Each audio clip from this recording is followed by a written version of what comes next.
Hair fall के हवाले से बहुत से लोग पूछते हैं कि कौन सी मल्टीविटामिन इस्तेमाल करनी चाहिए, और अक्सर लोग वो मल्टीविटामिन इस्तेमाल करते हैं जिसकी मार्केटिंग ज़्यादा की जाती है और सोशल मीडिया पर उसकी एडवर्टीज़मेंट आती हो। लेकिन जब वो मल्टीविटामिन इस्तेमाल करते हैं तो उन्हें डिज़ायर्ड रिज़ल्ट्स नहीं मिलते हैं और उनके हेयर फॉल में भी कोई बेहतरी नहीं होती। इसीलिए आज की वीडियो में आपको दो मल्टीविटामिन्स के दरमियान कंपैरिजन करके बताऊंगा। इनमें से एक तो वो है जिसकी काफ़ी मार्केटिंग की गई है मगर कस्टमर्स के पॉजिटिव रिव्यूज़ नहीं हैं, और दूसरी वो मल्टीविटामिन है जिसको शायद आप नहीं जानते हैं मगर हेयर फॉल के हवाले से उसके रिव्यूज़ अच्छे हैं, इसीलिए आपसे शेयर कर रहा हूँ। तो दोस्तों, न्यूट्री फैक्टर की डर्माज़ोन टैबलेट्स के बारे में आप जानते ही हैं, और इसके मुकाबले हेयर फॉल के हवाले से जो दूसरी मल्टीविटामिन है वो है एपीवाइटम।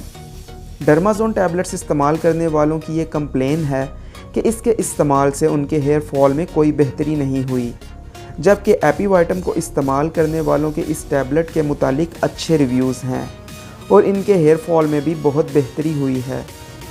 तो अगर आप हेयर फॉल के हवाले से डर्माज़ोन टैबलेट इस्तेमाल करने की सोच रहे हैं तो इससे बेहतर है कि एपीवाइटम इस्तेमाल करें जिसके रिव्यूज़ पॉजिटिव हैं, और अगर आपने डर्माज़ोन इस्तेमाल की है तो अपने रिव्यूज़ भी ज़रूर शेयर करें। नेक्स्ट वीडियोज़ में आपको इंशाल्लाह इन दोनों से भी अच्छी मल्टीविटामिन बताऊंगा जो कि हेयर फॉल की मल्टीपल रीज़न्स को कंट्रोल करती है। सो नए आने वाले व्यूअर्स चैनल को सब्सक्राइब कर दें ताकि वो वीडियो आप तक बर वक्त पहुँच सके। मिलते हैं नेक्स्ट वीडियो में थोड़े से इंतज़ार के बाद।